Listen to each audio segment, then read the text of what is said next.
محترم ناظرین و سامعین، السلام علیکم ورحمۃ اللہ وبرکاتہ۔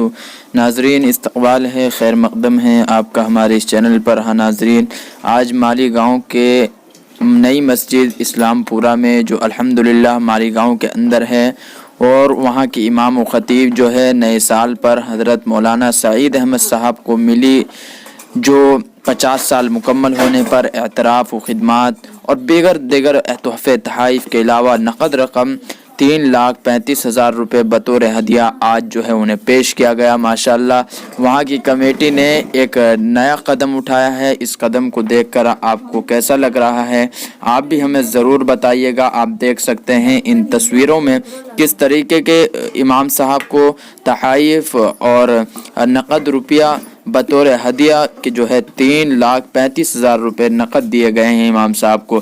امام صاحب کو وہاں 50 سال مکمل ہونے پر یہ اعزاز سے نوازا گیا ہے، آپ دیکھ سکتے ہیں ان تصویروں میں۔ ساتھ ہی ساتھ وہاں کے مفتی اسماعیل قاسمی جو کہ مالی گاؤں کے MLA ہیں، وہ بھی موجود ہیں۔